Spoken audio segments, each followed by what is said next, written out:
We bring in spring training Sammy. What's going on, Sam?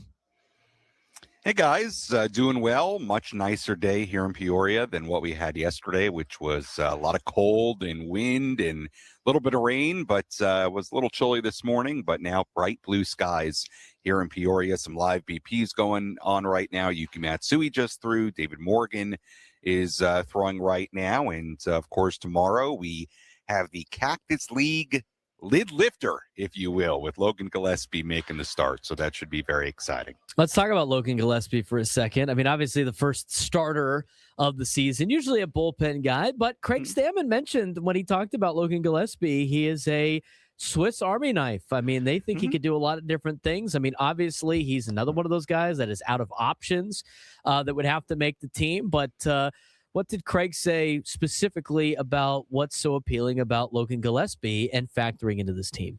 Yeah, I mean, look, I think I view him kind of as a potential depth piece. Obviously, you mentioned the no options part of it, but he is a guy who has gone up and down a lot. And when he's been called upon, has done a fairly nice job for the Padres the last couple of years. So we'll see. I kind of put him down on the list on what is such a crowded bullpen group. Would be hard for me to see him making the team, just considering, you look at the group right now, even without Jason Adam, and you can very easily probably name 7 of the 8 guys with a good amount of, not good amount of certainty, with like ultimate certainty. And then maybe there's one spot you're talking about out of the 8. So who knows, just because he has no options doesn't mean that he couldn't end up back with the Padres and play a role in their bullpen depth at some point this season, but good for him getting a start tomorrow in the Cactus League opener. Yeah, it's good to have baseball back. Actual games instead of a lot of things that are going on. And on the radio, we'll be doing it in about 24 hours and 20 minutes, 19 minutes now. But who's counting, right, Sam? Who's counting? Let's talk about the pitching staff a little bit more and kind of a follow-up. I mean, you mentioned there might only be one bullpen spot available, but there has been conversations now over the last 24 hours, 48 hours about a 6-man rotation. The media did about it to Craig Stammen. He said all options are on the table. Kevin Acee then wrote about it today. And I think a lot of people are intrigued with the fact that you have Herman Marquez and you have Walker Buehler now. You got guys like Tristan McKenzie battling for a spot, all the players you already had, and there's not that many opportunities in the starting rotation. What's the conversations like with the 6-man versus 5-man out there? And what do you think the Padres might be leaning towards at this point? Or is it going to be a trying to fit as many guys on the roster as we possibly can situation near opening day? Yeah, I think there's going to be a few different factors that play into it. And I do think it's early to really know what they're leaning towards in that department. But the few reasons you would do it, if you hopefully have guys that really show up here and perform well and are competing for that, if you're going with a 5-man, 5th and final rotation spot, you just have so many names now in the mix between Marquez and Buehler and McKenzie and Gonzalez and Hart and all these guys. Look, it would be a good problem to have to feel like you're in a situation where let's say Walker Buehler shows up here and is good. And you feel like, could play a real role on this team in 2026. Well, you may not want to lose him by not putting him on the opening day roster. So could you see a situation where you go to a 6-man so you can fit in one more guy and at least buy yourself some time to kind of figure out what you're going to do? You could. Look, I also think there's an element of you have a guy like a Joe Musgrove who, obviously is fully healthy and ready to go, but I do think they're going to have to not be careful with him, but at least monitor how he's being used in his innings if you want him to make it through the full season and into the postseason, hopefully coming off the Tommy John. So there would be a number of different, arguments to it, generally just giving your guys more rest. I mean, and a guy in Michael King who didn't throw a ton of innings last year. There are a lot of different reasons you could come up with and elements and advantages to going with the 6-man, but you're right. I think it would be a good problem for them to have if they feel like, let's say a Marquez or a Buehler or somebody else, like they want to keep one of these guys beyond opening day if it means going to a 6-man and squeezing one more in. So interesting question, but probably a little bit early for any kind of definitive answer. We're talking with Sam Levitt. He joins us a couple of times a week, live from Peoria, Arizona. Give us a Padres spring training update. A lot of talk about Luis Camposano coming in this year. We briefly talked about him in a previous conversation. Kevin Acey wrote a great piece on him earlier today. At least it was released late last night, earlier today.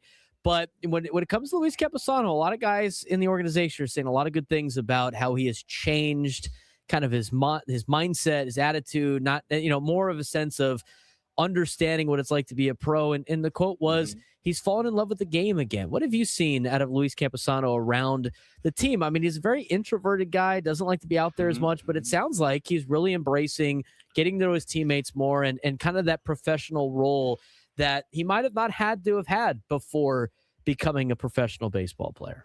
Yeah, I think we touched on it, in one of our conversations last week. He's just being given, I think, the biggest runaway to be a real contributor to this team that he's had in a while. Now, he's had his opportunities, right? I mean, we've seen Luis get a lot of at-bats, and we've seen the ups and downs he's had at the major league level, and it felt like last year was sort of a low point, right? In not only his performance at the plate, but also just in kind of the way the Padres seemed to feel about him, right? It kind of felt that way last year, like we were sort of at a low point or maybe even a point of no return, but different manager, different staff, I think a front office that believes in him. And I think, as Kevin alluded to in his piece, man, they need him.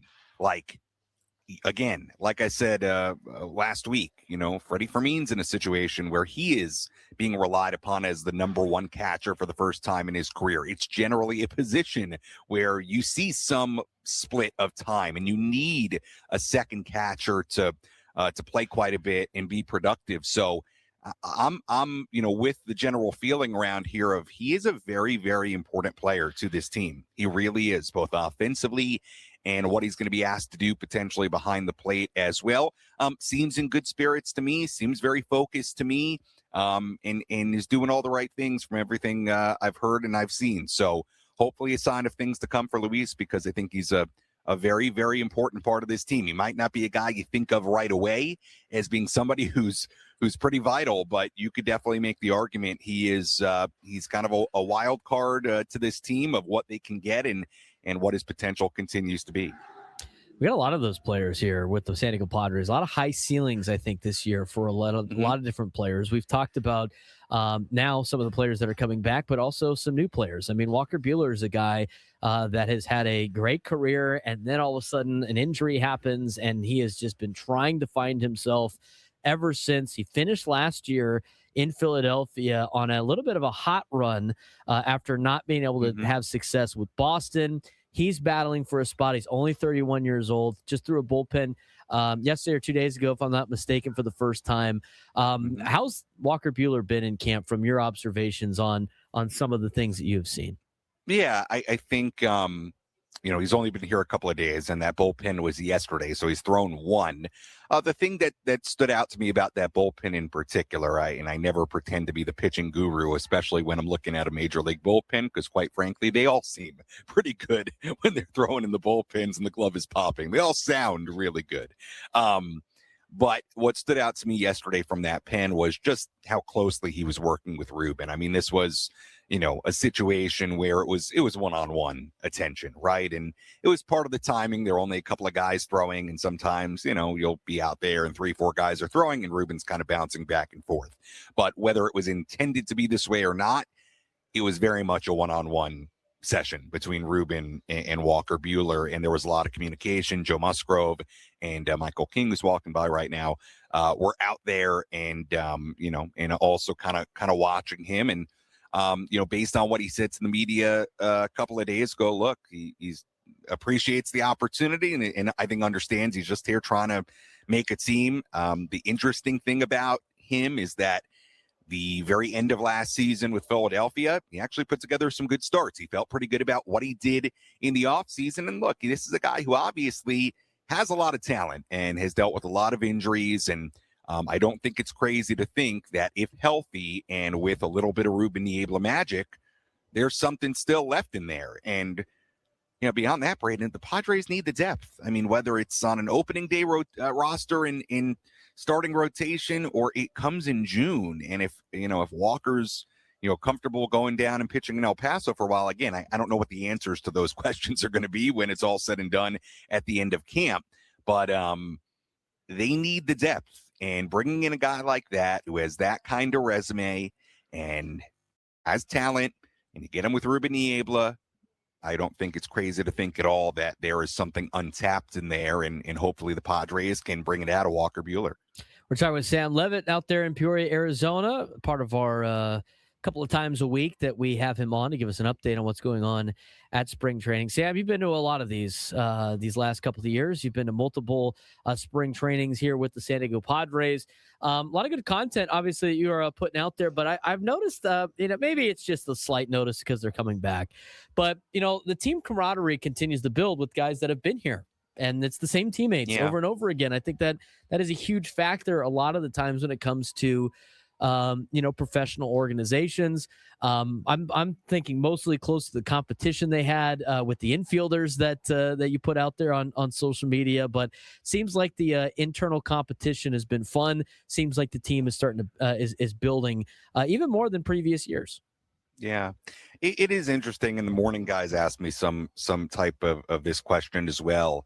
I think something that really stands out is this is a group that's been together a long time. I mean, you have guys that are now going on, 6-7 years. I mean, major players in this group, obviously high-priced players as well, that have been together a long, long time now. And I think it shows, in the way they interact. I think it shows in the kind of the culture they've built here, the way they welcome in new guys. I think on the pitching side of things, it's extremely evident. It's one of those things that just pops off the backfields, how close these guys are. And again, there's no coincidence that Griffin Canning, Walker Buehler are throwing their first bullpens, and you have Joe Musgrove and Michael King and Nick Pivetta standing right behind them watching. And those guys are out there watching the live BPs of all those guys. Again, I can't speak to in spring training if that happens with every team. Maybe it does, but I can tell you it definitely happens here. And it's noticeable. You can feel it. Seems like the guys are loose, having fun, and it's a group that has now been together for a while. So you'd hope that were the case. But it is something that's popped off the backfields this spring training in particular. I think you're right about that. I think the vibe of the videos and the sense you get from those, I do think that's pretty accurate, which is a good thing. Last question for you, Sam, because then you got to get rolling here, and we are getting to the top of the hour. But you geeked out a little bit on the ABS system yesterday on social media. You got to see it in full force. Got to see the guys have some fun with it yesterday as they actually played in the stadium for the first time. A lot of different at bats out there, but take away from the ABS system. Also, take away from Castellanos, Jackson Merrill, some of the highlights you posted yesterday. Yeah, it's funny. Craig Stammen told us today that they're pretty convinced the ABS system yesterday was not calibrated properly because apparently there were pitches that looked fairly close that said it was like 3-4 feet off the plate. And, it's interesting. I wasn't really focused on it while it was going on. But, yeah, there were some pitches that seemed very close that, were very, very big misses on the video board. Like, Ethan Salas called for a couple of challenges, and they were way off. And we were all kind of sitting there like, man, that was kind of really far off. What was that? And now after hearing that, I'm like, oh, maybe it wasn't working properly. So there is the caveat, but it was good to see those guys practicing with it. Yesterday it was fun. I mean, they were into it. There were no fans in the stands at the big stadium. So, they were into it, and kind of, Castellanos won a challenge, whether properly calibrated or not, and they were going wild for him, and then he hit a double, and they're going wild for that. So they no doubt had fun with it. I will say this, last year though was kind of this is kind of cool, right. Kind of cool to see how this works. I do think in spring, starting tomorrow, I do think they're going to take it more seriously in really getting these guys in the rhythm of how this works and the strategy behind it. I thought it was pretty clear today. There will be strategy. I mean, it's not going to be like, oh yeah, just hey, if you don't like that pitch, challenge it. If you're a hitter, it's not going to be like that. I think it's going to be, hey, if it's the second inning in a scoreless game, 2 outs and nobody on, you're not challenging pitches because we need those for later in a key situation, right? Makes a lot of sense. And even Craig said it today, like there's a chance that guys are going to get their challenge privileges revoked.